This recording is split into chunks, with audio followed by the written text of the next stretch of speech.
Coming up on today's edition of the Locked On Raiders podcast, Raiders, Steelers, Allegiant Stadium, Sunday night, prime time. What is it going to take for the Silver and Black to come away with the victory and improve to 2-1 on the season? We'll talk about that plus a whole lot more, all on Friday's edition of the Locked On Raiders podcast, September 22nd, 2023.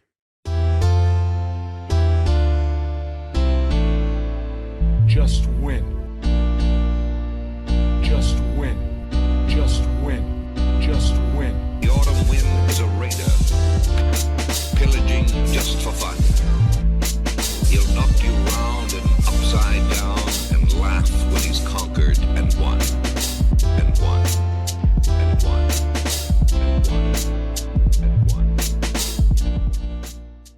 And welcome in, Raider Nation, to another edition of the Locked On Raiders podcast. Thank you so much for making the show your first listen of the day. Make sure you subscribe or follow for free on YouTube or wherever you get your podcast to get the latest edition of the show as soon as it becomes available. Of course, as always, if you're checking us out on YouTube, thank you. Whether you give us 3 minutes or 33 minutes, we definitely appreciate you. The show on YouTube has grown in such a major way. It's been a fantastic year just with the show. And like I said, the way that it's grown on YouTube. And it's only grown on YouTube because of you and because of my man, Ari. Ari does a great job each and every day. One, putting up with me, and two, well, putting up the show on YouTube, making sure we're looking good and sounding good. You can check him out on Twitter at Ari Produces. You can hit me up on Twitter as well at your boy Q254. And the Locked On Raider podcast voicemail line is 707-654-4693. We had no calls or texts on Thursday's show. It was Crossover Thursday. Chris Carter, host of Locked On Steelers, joined the show to break down the game, all things Steelers, all things Raiders. So hopefully you enjoyed that conversation. Chris Carter's a really good dude. Enjoy doing shows with him. So hopefully you enjoyed that on Thursday. But we'll get back at it today. Calls and texts, plenty of feedback. I'll get as much in as possible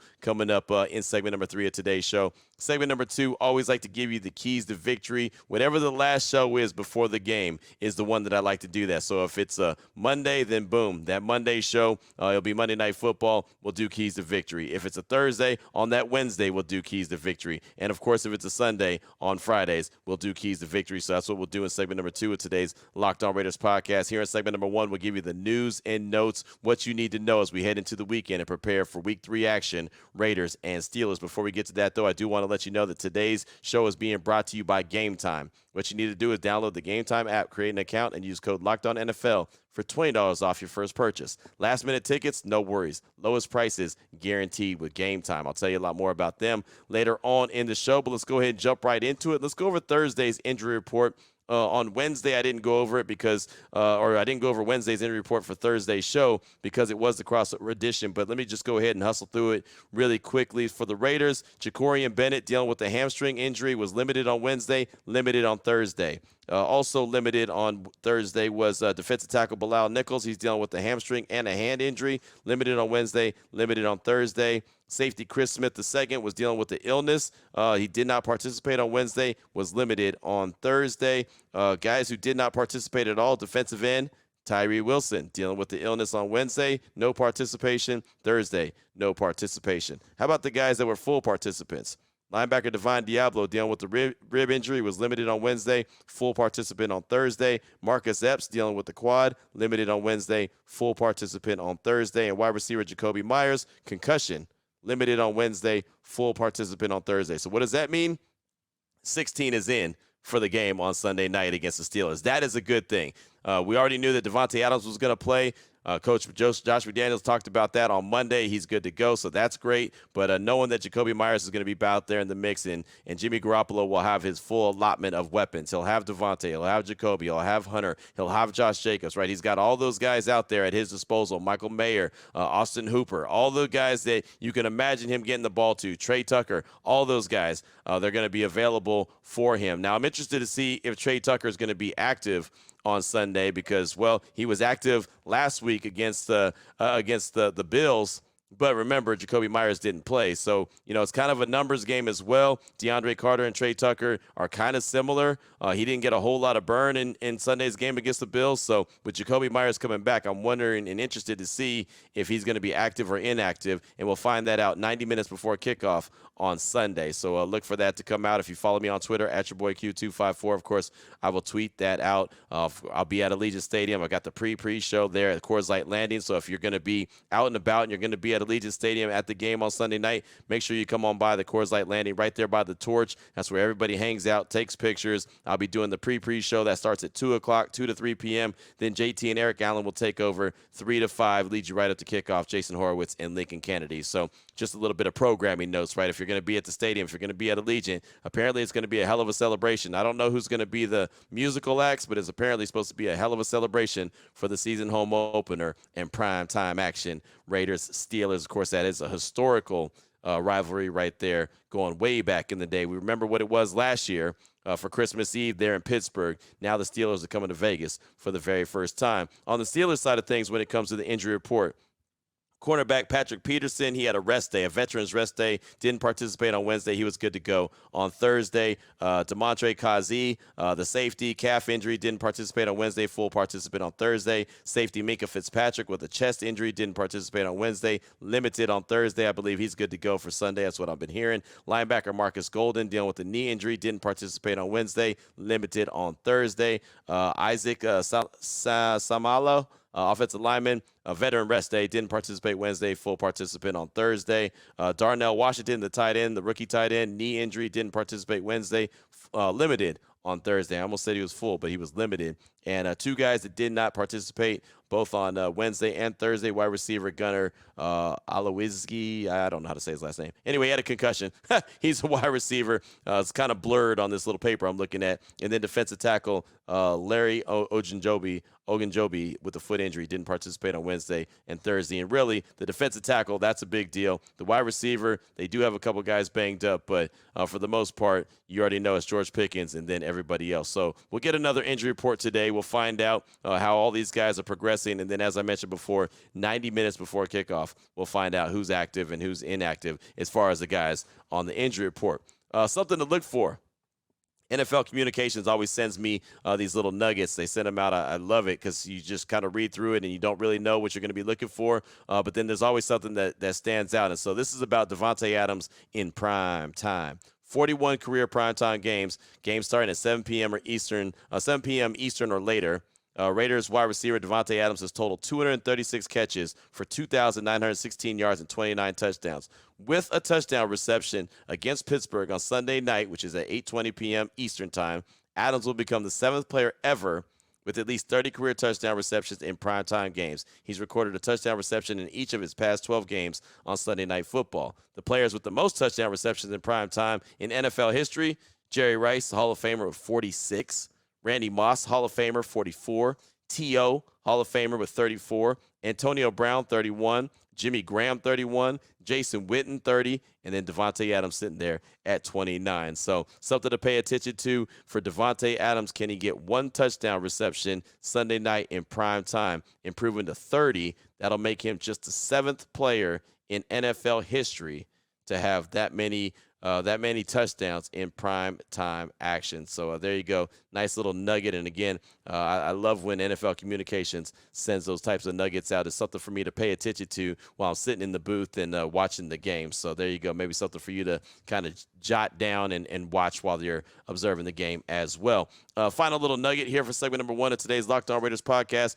Josh McDaniels will be meeting with the media around 10:15 this morning Pacific time in the Intermountain Health Performance Center. So look out for that. He'll give his final little statements before the game on Sunday. So that'll be about 10:15 Pacific time, 11:55 to 12:15. Practice will be open to the media. There'll be a limited time for pictures and video and tweets and all that good stuff. And then 1:30 p.m. to 2:15, locker room will be open to the media at the Intermountain Health Performance Center. I won't be there for that. I got my radio show that starts at 2 o'clock. I'll be at a Buffalo Wild Wings, as a matter of fact, so definitely won't have time to stick around for practice. But I'll be there in attendance at 10:15 for head coach Josh McDaniels as we close out the week really strong. So that's what I got for you for segment number 1 of today's Locked On Raiders podcast, news and notes of the day. Coming up in segment number 2, keys to victory. What will I be looking for offensively, defensively, and overall from the Silver and Black as they welcome in the Pittsburgh Steelers to Allegiant Stadium? We'll talk about that after I tell you about a couple great sponsors of the show, including the title sponsor, which is Gametime. Right now, if you're trying to buy tickets last minute, sometimes it becomes stressful, right? Sometimes you do some crazy things, like you go online and you try to buy tickets from someone like on Twitter. Don't do that. Don't get stressed out. Have Gametime. Gametime is the fast and easy way to buy tickets for all sporting events, music events, comedy, even theater. They have great deals on last-minute tickets and their best price guarantee. You can stop stressing over the tickets and start getting hyped for the fun that you're guaranteed to have. And it hits me all the time, right? People come into town last minute. Q, want to go to the game, man. Want to check you out on Sunday. Want to see what them Raiders are going to do. And a lot of times I try to hustle up and try to find some tickets. Game Time is the way to do it. You don't have to worry about planning months in advance. They have deals on tickets right up to the day of the event. You get exclusive flash deals on tickets for football, basketball, baseball, concerts, comedy, and a whole lot more. The Game Time guarantee, that means you'll get all the best prices. If you find tickets in the same section and row for less, Game Time will credit you 110% of the difference. Get images of your seat before you buy them so you know exactly what to expect when you get there. Buy tickets in a matter of seconds. Boom, boom, boom. 2 taps and you're set, ready to go. Tickets are sent directly to your phone so you never have to dig through your email. Right now, snag the tickets without the stress with Game Time. Download the Game Time app, create an account, use that promo code LOCKEDONNFL for $20 off your first purchase. Terms apply. Again, create an account, redeem code LOCKEDONNFL for $20 off. Download Game Time today. Last-minute tickets, lowest prices, always guaranteed. I also want to tell you about DoorDash. If you love the convenience of getting what you want right to your door with DoorDash grocery delivery, you can stock up for the week or order last-minute cravings conveniently. You've trusted DoorDash to deliver your restaurant favorites. Now you can get grocery delivery that actually delivers too. Thousands of grocery stores to choose from. You'll find the best in your neighborhood, and you can even boost your local economy with each and every order. You'll get exactly what you ordered, or they'll make it right. You can sit back, you enjoy quality groceries just like you picked them yourself. If you want even more value, that's fine. They got that too. You can save on all your grocery and restaurant favorites with a $0 delivery fee on all eligible orders with the Dash Pass membership. With easy substitutions right in the app and best in-class customer support, DoorDash delivers groceries exactly how you want it. Get 50% off your first DoorDash order up to a $20 value when you use the code LOCKEDONNFL at checkout. Limited time offer. Terms apply. That's 50% off up to $20, no minimum subtotal, and 0 delivery fees on your first order when you download the DoorDash app in the App Store and enter code LOCKEDONNFL. Don't forget, that's LOCKEDONNFL for 50% off your first order with DoorDash. All right, Raider Nation, here we go. Segment number 2 of today's Locked On Raiders podcast. Want to jump into keys to victory. What the Raiders need to do to get a win, improve to 2-1 on the season, get the win over the Pittsburgh Steelers, and kind of revenge that loss that they suffered a year ago in Pittsburgh on Christmas Eve when it was ice cold. Man, I'm glad I was not there. It was way too cold. That was the last game that Derek Carr would ever play with the silver and black, and it was just one of those games. They had the lead, lost the lead, and ultimately lost the game. But not talking about that game, want to talk about this game. What is it going to take offensively? What is it going to take defensively? And overall, what are the Raiders going to have to do to come away with the victory? So first and foremost, offensively. And you heard Lincoln Kennedy on, Wednesday's show, I believe it was. Really good stuff from Lincoln. I appreciated his time when he shared with me on Raider Nation Radio 920 and really was talking about the offensive line and how he felt they were too high and they needed to be lower, being that 3-point stance instead of that 2-point stance. But offensively, they've got to establish the run. They have to. There's got to be a way that they get this run game going. Josh Jacobs has not been the guy so far through 2 games. And some of it's on him. Some of it's on the offensive line not opening up holes. Some of it's just on the fact that they're not on the same page. Whatever the case may be, right, they've got to get the run game going. Jimmy G is not the guy, and I've said it 1,000 times, not the guy that's going to throw the ball around the yard 40 times a game, and you think they're going to win it that way. It's not going to happen. You've got to have a balanced attack, right? You've got to have a threat in the running game. Now, I know anytime that number 8's in there or anytime Thayer Mumford's in there, every opposing defense is going to realize, all right, the Raiders are about to run the ball. So, they've got to be able to find a way to, even when everyone in the building knows you're going to run, still have the threat to run. Jakob Johnson has got to be the best blocker he can be from that fullback position, right? He hasn't even been that great so far this season. The offensive line has done a good job in pass protection. They haven't given up a sack yet for Jimmy G. They've protected him pretty well, but the run game, the blocking is not there. So they've got to be able to establish the run. The Steelers are not very good at stopping the run. I know they've given up a couple chunk yards plays, but with that being said, they still haven't been that good at stopping the run, and a lot of it's because Cam Hayward's not there in the middle. So take advantage. That run game has to be established this week in Allegiant Stadium for the Raiders to win this game, first and foremost. Second of all, the ball's got to be spread around. Week 1, it was the Jacoby Myers and Devontae Adams show. Week 2 is the Devontae Adams and Josh Jacobs show as far as passing goes. Jacoby Myers is returning. That's awesome. He's got a good chemistry already with Jimmy G. That's great. Devontae Adams is Devontae Adams. Hunter's got to get involved. Michael Mayer should get involved. Austin Hooper needs to get involved, right? Everyone. Josh Jacobs, you can check it down to him as well. That's fine. But the ball's got to be spread around. And really, the first 2 weeks of the season, they really haven't had the possessions that they should. 6 possessions in week 1. And then in the second half of week 2 against Buffalo, never really had the ball, 13 snaps. So I guess the most important thing, before you even run the rock and spread the ball around, you've got to possess the ball, right? The time of possession's got to be more even. It can't be so lopsided like it's been, especially last week against Buffalo. But you got to spread the ball around too. I'd like to see Hunter get involved. Right, Hunter's talked about getting involved. Jimmy G's talked about getting Hunter involved. Josh McDaniels has talked about getting Hunter involved. So, I don't know. There's a theme there. Get Hunter involved. Not saying he's got to be a guy that gets targeted 10 times. I don't expect that at all. But you know that he can be a playmaker. And if you have 3rd and 7, 3rd and 8, look for 13. He can find a way to get open and get that crucial first down that you need to extend the drive. He can get open in the red zone. He can come up with that big catch that you need when you got to have that big catch. Look for 13. But like I said, don't force feed the ball throughout the course of the day to just one guy in particular. Make sure you spread the love around. Jacoby Myers and Devontae Adams, that's obviously going to be, your 2 alphas in the passing game. But you have other guys that can get it done. Make sure that they get some love as well. So those are really – and protect the ball. Don't let me forget about protecting the ball. Protecting the ball is very important. So far, Jimmy G has 3 interceptions on the season. The Raiders have 4 turnovers as they've thrown 3 interceptions, and Samir White put 1 on the ground. Against the Steelers defense, that's what they're going to try to do. They're going to go try to hunt the ball. You've got to protect the rock, right? I mean, look, you got to protect Jimmy G. You don't want T.J. Watt or Highsmith to get after him and sack him early and often. But more importantly, you've got to protect the ball. You cannot turn it over and give the Steelers anemic offense. You can't give them short fields. Or have the defense score like they scored on Monday night against Cleveland, where they were responsible for more points than the offense was responsible for. You can't do that. Got to protect the ball. Defensively, stop the run, right? Load up the box. Make Kenny Pickett beat you. Stop the run. It has not got going yet this season. We know Najee Harris, what kind of running back he could be. Warren is an explosive back. He's got more juice, right? He's that home run ability guy. So they've got a 2-headed monster. They don't really use Warren that much, but they have him, right? So you've got to be able to stop the run. Don't get gashed like the Bills gashed you, right? Make Kenny Pickett throw the ball and make him beat you with his arm, because it looks like he's regressed so far, even though they've played 2 really good defenses so far. So I think you'll learn a lot about this Steelers offense on Sunday night against the Raiders. Pressure Pickett, as I mentioned. Don't let the Pickett to Pickens connection get going. I think that Pickens is one of those guys that if you don't get him involved in the offense early, he starts to tune out and starts to lose focus. Good. Don't let him get lathered up early, right? I mean, even if they try to target him early, which I believe they're going to try to do, don't let him get in a rhythm where he's catching the ball and getting the big yak yards. If you do, all of a sudden he's going to be one of those guys that's just about unstoppable. So you've got to get pressure on Pickett. You've got to make sure that they don't have that connection going early, that Pickett to Pickens, because that could be a deadly combo right there.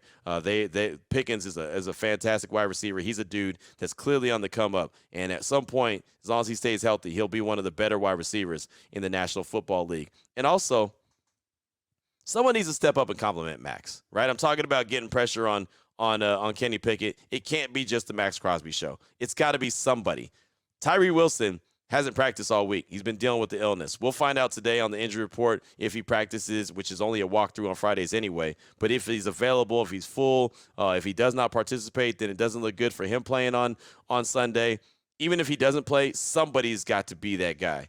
If they're going to do what the Bills did to try to take Max out of the game, fine, so be it. Whatever the case may be, somebody else has got to step up and represent. Someone else has got to step up and say, cool, Max is getting doubled or tripled. Let me take advantage of that. Let me get home.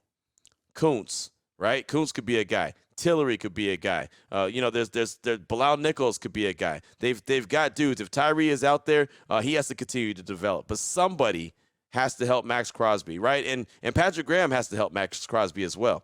If he's got to move him around the formation, cool, move him around the formation. If he's got to send a blitz, right? I'm not a big fan of sending blitzes all the time, because if you don't get home, you're going to get burned. But if that's what you got to do, that's what you got to do. My perfect example of sending blitzes all the time and getting burned, Thursday Night Football. The Giants blitz Brock Purdy over 84% of the time. And Brock Purdy went for over 200-something yards and 2 touchdowns when they were getting blitzed, while he was getting blitzed by the Giants. So He was very successful in that. So quarterbacks can get into a rhythm. Even though you're blitzing, they can say, that's all right. I got my guy. Boom, I got that hot route. Now, Kenny Pickett's probably a little bit different than Brock Purdy, even though Brock Purdy is young in the game as well. You see that he's been able to been there, done that. So can Kenny Pickett do that? Who knows? But Patrick Graham has got to be able to help out Max Crosby as well. Free him up, right? Don't let him just get stuck in one spot where the Pittsburgh Steelers offensive line could just key in on him and make sure 98 doesn't wreck the game. Somebody has got to be able to do something on that defensive line to help Max get home and get pressure on Kenny. You get pressure on Kenny, then good things can happen like turnovers. They've got to find a way to create turnovers. And if you have that opportunity to create turnovers, don't get a penalty like you did the first 2 weeks. Peters got one on a fumble recovery by Divine Diablo, and then Nate Hobbs got another one when Roderick Teamer came away with the interception last week against Buffalo.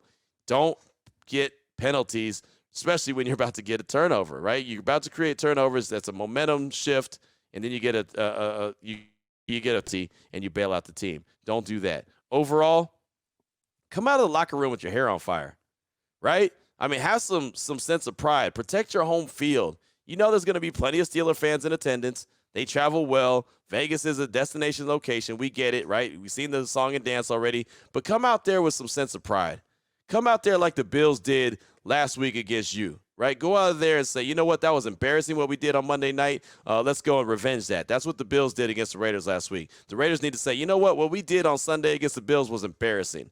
Let's go and get right. Let's make the Steelers our get-right team instead of other teams making the Raiders their get-right team. Go out there and have that same sense of pride. That's what they've got to do. That's the overall theme right there. Come out of the locker room with your hair on fire, have some sense of pride, protect your home field. You know you're going to have Steeler fans in the house, but again, don't give them anything to cheer about. Give your own fans something to cheer about. So there you go. Those are the keys I have. Run game must be established. Ball must be spread around. You got to protect the ball, right? Simple. Offensively, you got to do that. Defensively, stop the run. For the Steelers, it hasn't really got going yet this season. Pressure Kenny Pickett. Don't let Pickett to Pickens, that connection get going. And somebody step up and support Max. Patrick Graham, anyone on the defensive line, anyone in the linebacking room, somebody help him get to the quarterback. Overall, come out of the locker room with your hair on fire and have some sense of pride and protect your home field. And it's as simple as that. Come away with a victory in prime time. And, oh, by the way, everybody's watching. Let everybody know that what happened to you last week against the Bills, that's not really who you are. But what you're going to put on wax is who you are on Sunday Night Football when all eyes are on you. Coming up in segment number 3, your calls and texts straight off that Locked On Raider podcast voicemail line, 707-654-4693. Before we get to that, though, we'll tell you about PrizePicks. And I'm sure you're asking, okay, Q, what is PrizePicks? It's the largest independently owned daily fantasy sports platform in North America. They're the easiest and most exciting way to play DFS. It's just you against the numbers instead of battling thousands of players, pros, sharks. You just pick more or less than 2 to 6 player star projections and watch the winnings roll in. It's that simple. PrizePicks is the most fun that a lot of folks have had, and they win up to 25% or 25 times their money during the football season. All you got to do is select 2 or more players, pick more or less on their projected stats, and place your entry. Simple as that. And then, you know how easy it is to place your entry? Man, you can make your picks and submit them in less than 60 seconds. They have quick withdrawals, easy gameplay, and an enormous selection of players and stat types are what make PrizePicks the #1 daily fantasy sports app. So make sure you check them out today. Go to prizepicks.com/LockedOnNFL. Use the code LockedOnNFL for a first deposit match up to $100. Again, prizepicks.com/LockedOnNFL. Use promo code LockedOnNFL for a first deposit match up to $100. PrizePicks, daily fantasy sports made easy. Here we go, Raider Nation, segment number 3 of today's Locked On Raiders podcast. Your calls and text straight off that Locked On Raider podcast voicemail line, 707-654-4693. Let's start things off with Lauren in San Diego. She's calling to talk about Allegiant Stadium and what Raider Nation needs to do in order to show the opposing fans that Allegiant Stadium is the Raiders' house. Here she is, Lauren in San Diego. Hello, Q, and hello, Raider Nation. This is Lauren from San Diego, first-time caller and a Raiders season ticket holder. Let me get to it. Anyone who has been to a game at Allegiant Stadium knows that it's a lot different than games used to be in Oakland. The big difference I'm referring to is the presence of so many opposing fans. We, as Raider fans, need a way to let them know that Allegiant Stadium is our house. And Q, I think we came up with just the thing, and I'd love it if you would share this with your listeners. During Raider home games, when the announcer says, "That's good for a Raiders first down," We need all the Raider fans to shout out, yay, yay, like Ice Cube. If you shout it, other fans will join in. Come on, Raider Nation. Let's do this. Yay, yay. Go Raiders. Lauren, thanks for the call. Yay, yay. I love it. That would be awesome. Really, as I'm listening to that call, and I'm thinking about what it would sound like to hear Allegiant Stadium after they say, that's another Raiders first down, to hear Raider Nation say, yay, yay, like Ice Cube, that would be pretty awesome. I'll pass it along. I'll pass it along on my radio show. I'll pass it along on the pregame show just for S's and giggles and see what happens, right? I ain't going to guarantee that I'm going to be the ringleader, that all of a sudden everyone's going to follow and do it, but it would be pretty cool to hear him say that. So thanks so much. If I wasn't in the press box during the game, I would do it, but that would be frowned upon in the press box, so I can't do it. But, Lauren, thanks for that call. That's awesome. Thanks so much. Definitely appreciate you. Up next, got a text from Raider Nation for Life. It says, hello, Q. I hope you and the family are doing well. I'm going to go to the home opener, so I felt compelled to give you my keys to victory. 1, consistency in the secondary. Get off the field on third down. 2, sustained drives. Collect first downs and points. The ability to consistently get first downs is, in my opinion, underrated by the nation. And 3, run the ball. I don't care who gets the carries. As always, Raider Nation for life. Signed, Raider Nation for life. Again, really good stuff when it comes to keys to victory right there. Run the ball, I agree with 100%. Sustained drives. That's why I said earlier, you got to have the ball possession, right? You got to possess the ball a lot more than you did the first 2 games, especially in game number 2 where you only had it 13 snaps in the second half of the game. That's ridiculous. And consistency in the secondary, I like that. That's going to come if the Raiders are able to get pressure on the quarterback. Then you can get some consistency in the secondary and have a potential to get off the field on third down. Raider Nation for life, thanks so much for that text. I do appreciate you.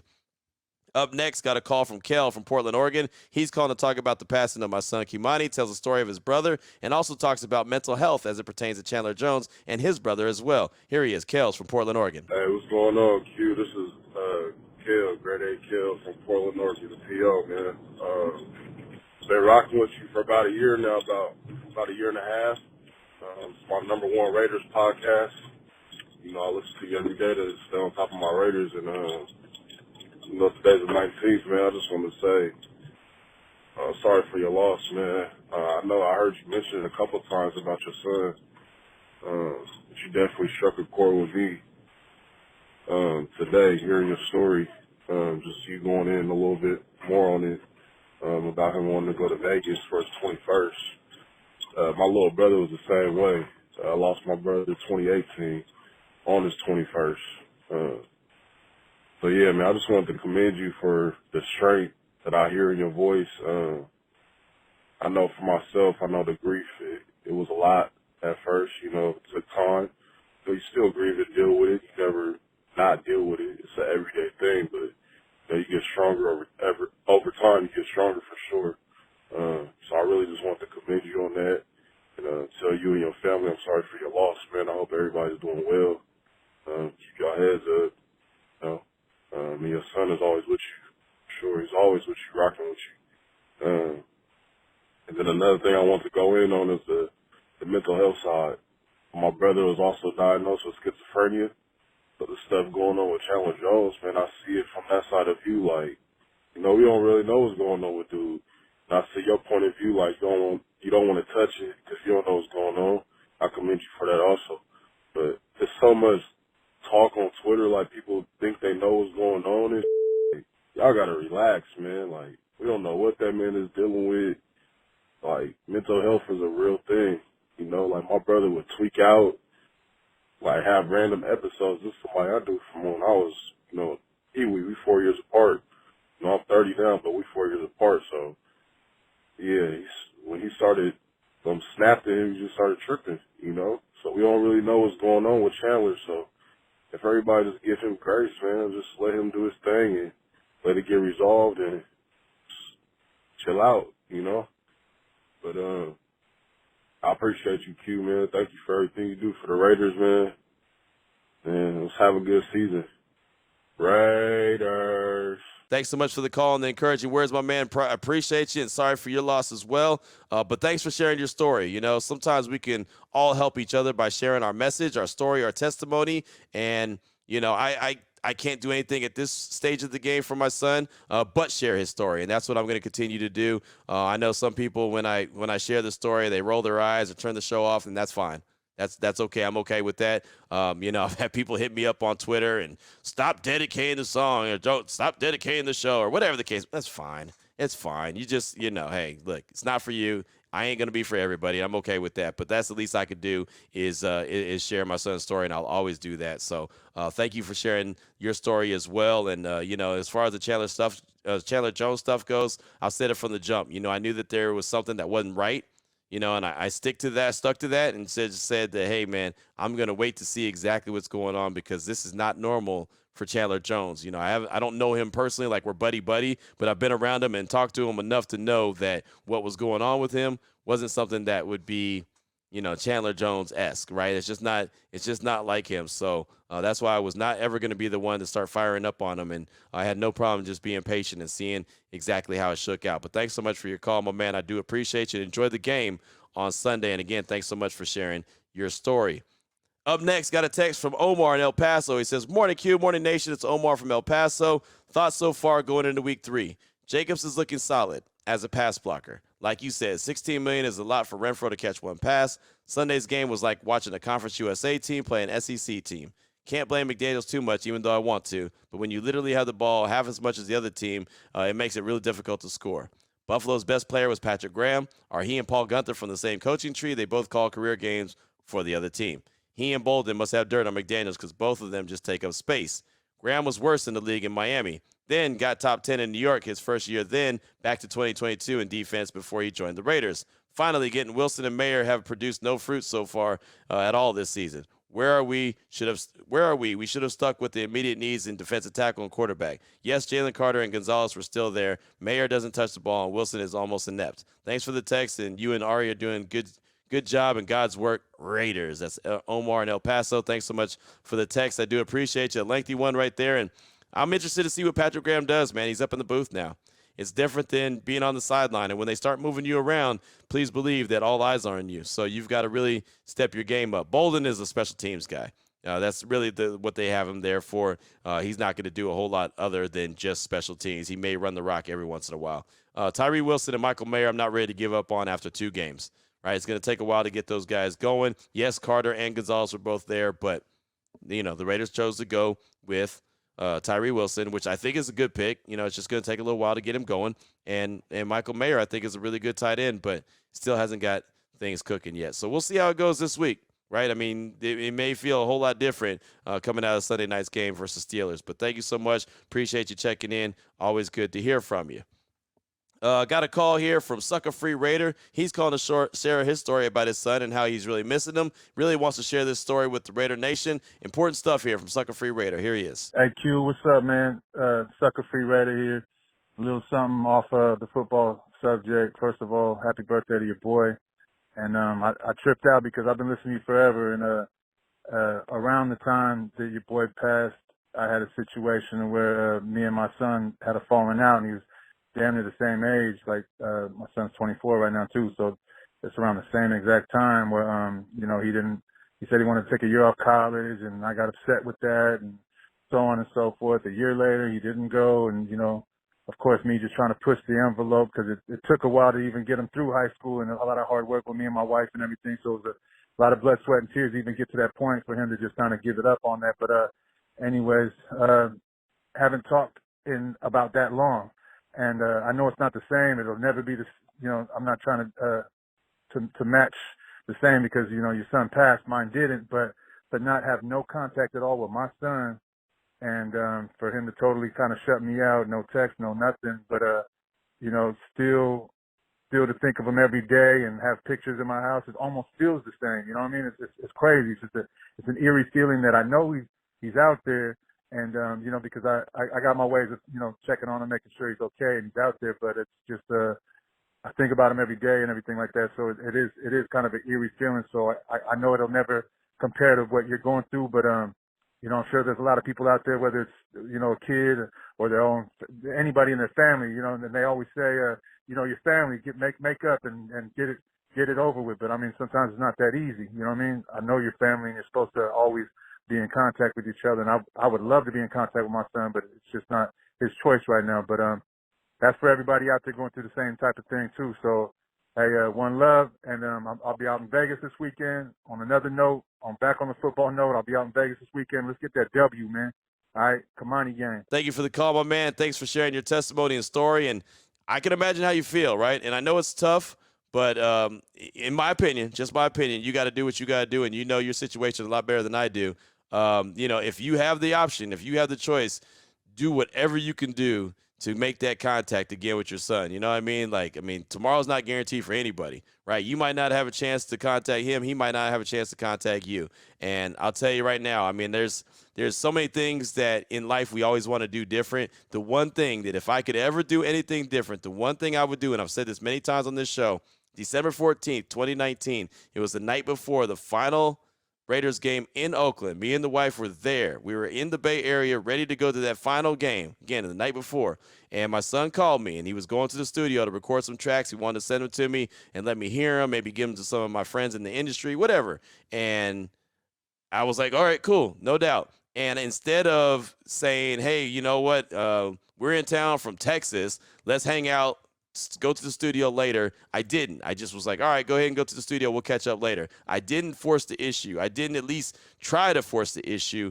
And unfortunately, the next time I saw him, he was in a box, right? And I know that sounds cold, but that's just the harsh reality of it, right? And so I had a chance. I was close to where he was at. He was in Modesto. I was in the Bay Area. That's about, 45 minutes away at the most. Traffic, if there's traffic, which there wasn't. But, so again, I know what you're going through. I know it's tough, but if you can, while you can, you should try everything you can to open up that line of connection and communication because, man, you just don't know. Like I said, I just knew I was going to have all the chances in the world. Oh, no problem. Yeah, we'll see you at Christmas time or, we'll fly you out, at the first of the year or whatever the case may be. No. Next time I saw him, he didn't see me. Right. And that was all bad. And that's one of my biggest regrets I have to this day in my life is that I did not force the issue. I just rolled with it. And I shouldn't have rolled with it. And as a parent and an adult, I know better than that. But I failed to do that. So if you could do it, I would try. But again, you know your situation better than me. But thanks so much for sharing your story. I do appreciate you. And my prayers and thoughts are out to your family and hope things get better for you sooner rather than later. We'll close things out with a text from Raider Rob in Pittsburgh. Q, Raider Rob from Pittsburgh. Here are my 4 predictions for Sunday night's game. I hope I'm wrong on all 4. First, when we turn the game on, we're going to see a sea of black and gold with the terrible towels waving. Truly, our home opener will be next week in L.A. Second, McDaniels will continue to do the same thing on offense, running Jacobs right into a loaded box, thus far making the Steelers' league's worst rushing defense look like the steel curtain. Third, our defense will play so basic, refuse to load the box to make Pickett beat them, making Pickett look like Terry Bradshaw. Fourth, we're going to realize that Crosby is a very good or even a great player, but he's not even close to being in the same class as T.J. Watt. Watt is truly a game changer every game. The only thing that could save us is Tomlin. He's more stubborn than McDaniels in that he makes less adjustments. I'll be hosting a huge party and talking a lot of trash pregame because in my heart, not sure how much I'll be able to talk trash during the game. Please prove me wrong, Raiders, and let's get this one. Raiders. That's Raider Rob in Pittsburgh. And, yeah, there's 4 negatives right there. I hope you're wrong on all 4 of those senses. And, look, the Raiders need to be more creative. The Raiders shouldn't just be running Josh Jacobs right at the middle, hoping that something will crack, right? They've got to get creative in the run game. They do need to establish the run, but they've got to get creative. They need to have Kenny Pickett beat them, right? Force Kenny Pickett to beat them. Don't let Najee Harris and Jalen Warren get started. Shouldn't do that. And Max Crosby is a game changer. Problem is Max Crosby doesn't have any help. T.J. Watt is damn good. He's a game changer too, but he's also got help. Right? He's got Highsmith. He had Hayward before that. He's got dudes. Like, if you look across the league, even going back to Sunday night football, or Thursday night, football, and what the 49ers did is they're 3-0. Nick Bosa's fantastic, but Nick Bosa's fantastic because he's got help. Right? Even Cleve Farrell's playing good in San Francisco because there's so much help along that defensive line. That's the problem. The Raiders don't have anyone to complement Max Crosby. He could do a whole lot more if the whole team, the opposing team, didn't have to focus in on him and say, oh, yeah, let's just stop him because none of the rest of those dudes are going to do anything. That's the big problem, is that Max doesn't have any help, and that's why they drafted Tyree Wilson. That's why they signed Chandler Jones. That's why they signed Bilal Nichols. That's why they went and got Byron Young, right? They're trying to bring as many guys in on that defensive line to get some help from Max Crosby, except for the problem is nobody stepped up and done it. So hopefully you're wrong about all of those, not in a disrespectful way, but If you're right on all 4 of those, then Raiders probably lose Sunday night, and none of us want that to happen. We hopefully are talking about a victory Monday come Monday's show. So that's all I got time for on today's show. Thanks so much. Again, remember, this is Kimani's game, my rules. So I'm calling it Kimani's game. He loves Vegas, so here we go. Primetime action. Kimani, this is for you. We do it each and every year around his birthday. And what better time than have a good time, right? The Raiders are 2-1 in Kimani games. They lost last year at Allegiant Stadium in that Cardinals game, but let's not think about that one. So do it this week. You know, one of the other keys, I guess I should have said in segment number 2, do it for Kimani. He's watching, and of course he's cheering the Raiders on just like he always would. So there you go, Raider Nation. That's all we got for you on today's show. Enjoy the game on Sunday. If you're going to be at Allegiant Stadium, come by the Coors Light Landing. I'll be there around 2 o'clock, 2 to 3, doing the pre show, and then JT and Eric Allen from about 3 to 5, and then they'll pass the sticks on to Jason Horowitz and Lincoln Kennedy for the call of the game. So enjoy yourself. Be safe out there. Take care of yourself. Take care of your family. Love on your family. And most importantly, as always, just win, baby.